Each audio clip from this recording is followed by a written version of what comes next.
अस्सलाम वालेकुम viewers, welcome to my channel. आज हम बनाने जा रहे हैं वाइट सॉस पास्ता। तो चलिए स्टार्ट करते हैं इसे बनाना। तो वाइट सॉस पास्ता बनाने के लिए सबसे पहले मैंने एक पैन लिया है और उस पैन के अंदर तकरीबन 3 ग्लास जोन सा है मैं पानी ऐड करूंगी। ये पानी जोन सा है हम पास्ता की बॉइलिंग के लिए यूज करेंगे। अब तकरीबन हाफ टी स्पून इसके अंदर मैं नमक ऐड करूंगी और तकरीबन 2 टेबलस्पून जो सा है इसके अंदर मैं ऑयल ऐड करूंगी। ऑयल हम पानी के अंदर इसलिए ऐड कर रहे हैं ताकि जब हम पास्ता को बॉईल करें तो हमारा पास्ता आपस में स्टिक ना हो। फ्लेम को हम हाई रखेंगे और पानी के बॉईल होने का हम वेट करेंगे।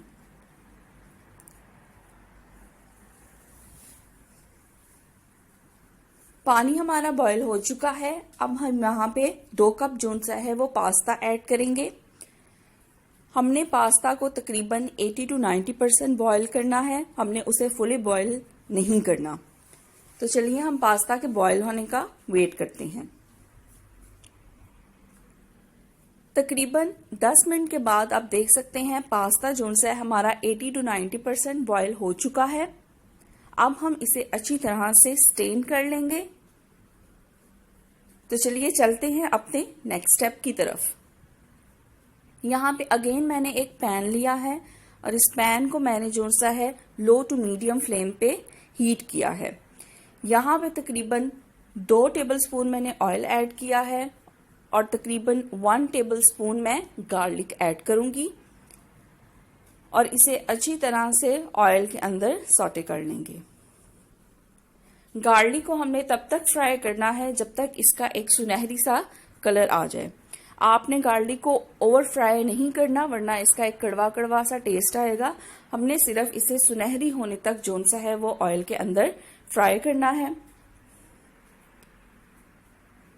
तो यहाँ आप देख सकते हैं हमारा जो गार्लिक है वो सुनहरी कलर उसने शो कर दिया है। अब यहाँ पे मैं तकरीबन हाफ कप जोन सा है वो कैरेट्स का ऐड करूंगी और उसे गार्लिक के साथ अच्छी तरह से मिक्स करूंगी और फ्राई करूंगी। यहाँ पे मैंने कैरेट्स को क्यूब फॉर्म में कट किया है, आप इसे किसी भी फॉर्म में कट कर सकते हैं। कैरेट्स को गार्लिक के साथ अच्छी तरह फ्राई करने के बाद इसके अंदर हम अपना नेक्स्ट वेजिटेबल ऐड करेंगे।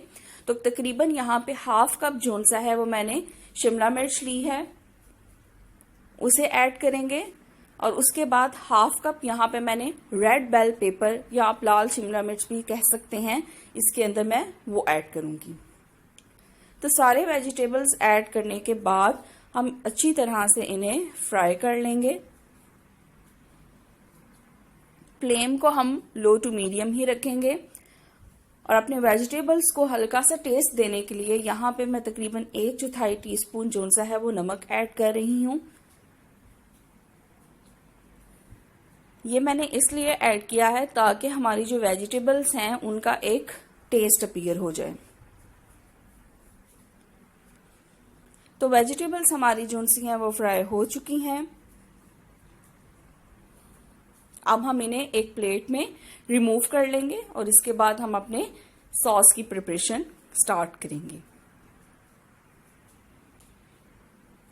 सेम उसी पैन के अंदर हम अपनी सॉस की प्रिपरेशन स्टार्ट करेंगे। तो सॉस को प्रिपेयर करने के लिए सबसे पहले मैंने 3 टेबलस्पून जो सा है वो ऑयल ऐड किया है। यहाँ पे हम फ्लेम को मीडियम ही रखेंगे, हाई नहीं रखना। और तकरीबन 2 टेबलस्पून के करीब यहाँ पे मैं ऑल पर्पस फ्लोर यानी मैदा ऐड करूंगी। आप यहाँ पे बटर भी इस्तेमाल कर सकते हैं ऑयल की जगह। अगर आप बटर इस्तेमाल करेंगे तो इसका फ्लेवर जो सा है वो बहुत अच्छा अपीयर होगा। फ्लेम को हम मीडियम ही रखेंगे, अगर हम हाई रखेंगे तो जो मैदा है वो पैन के साथ स्टिक हो जाएगा।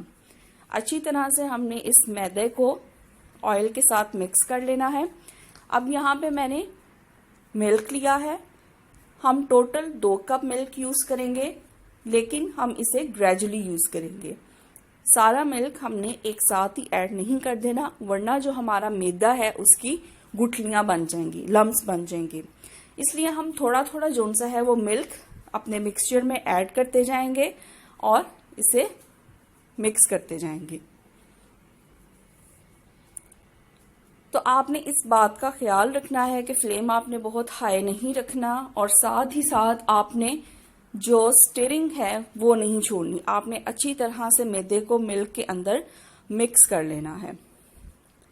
तो 1 कप जो है मिल्क हम ऐड कर चुके थे, और यहाँ पे दोबारा मैं 1 कप मिल्क जो है वो ऐड कर रही हूँ। तो टोटल 2 कप जो है मिल्क आपने इस तरह से ऐड कर लेना है। अच्छी तरह से मिक्स करेंगे।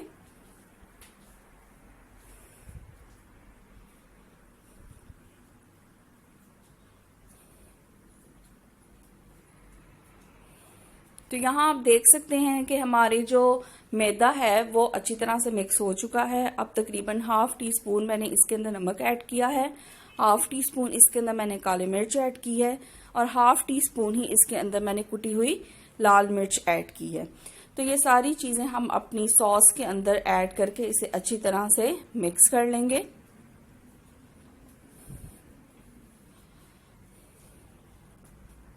मिक्स करने के बाद अब नेक्स्ट चीज जो यहाँ पे हम ऐड करेंगे वो हमारे फ्राइड वेजिटेबल्स हैं। तो हम अपने फ्राइड वेजिटेबल्स को अपनी सॉस के अंदर ऐड कर लेंगे और इन्हें अच्छी तरह से सॉस के साथ मिक्स कर लेंगे।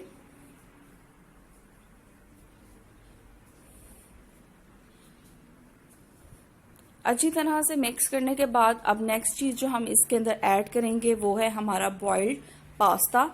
तो चलिए हम पास्ता को इसके अंदर ऐड कर लेते हैं। पास्ता ऐड करने के बाद, वेजिटेबल्स ऐड करने के बाद हम अच्छी तरह से अपनी सॉस को मिक्स करेंगे ताकि जो सॉस है वो हमारी पास्ता के साथ स्टिक कर जाए। यहाँ पे आप पे डिपेंड करता है, अगर आप मिल्क की क्वांटिटी और ज़्यादा रखना चाहते हैं तो आप रख सकते हैं, आप क्रीम का भी यूज़ कर सकते हैं। यहाँ पे मैं अपनी मोस्ट फेवरेट चीज़ मोज़रेला चीज़ ऐड कर रही हूँ। तो ये ऑप्शनल है, आप चाहें तो ऐड कर सकते हैं चीज़, चाहे तो आप इस स्टेप को स्किप भी कर सकते हैं। लेकिन चीज़ ऐड करने के साथ इसका फ्लेवर जो सा है वो बहुत इन्हांस हो जाता है। तो आप कोई भी चीज़ अगर आपके पास अवेलेबल है तो वो आप ऐड करें, और तकरीबन 10 मिनट के लिए हम इसे लो फ्लेम पे हीट करेंगे ताकि हमारी चीज़ जो सी है वो थोड़ी सी मेल्ट हो जाए। तो तकरीबन 10 मिनट के बाद आप देख सकते हैं हमारी चीज़ जो सी है वो मेल्ट हो चुकी है, और हमारा वाइट सॉस पास्ता जो सा है वो भी तकरीबन प्रिपेयर हो चुका है। आप इसकी लुक देख सकते हैं, बहुत ही यमी इसकी लुक है। अब हम इसे डिश आउट कर लेते हैं। आप इस रेसिपी को ज़रूर ट्राई कीजिएगा। जाते जाते आपसे गुजारिश है कि आपने अगर अभी तक मेरे चैनल डेली मील को सब्सक्राइब नहीं किया तो मेरे चैनल को सब्सक्राइब करें, इस वीडियो को लाइक करें, शेयर करें, इस पे कमेंट करें, और इस रेसिपी को ज़रूर ट्राई करें। अपनी दुआओं में याद रखें। अल्लाह हाफिज़।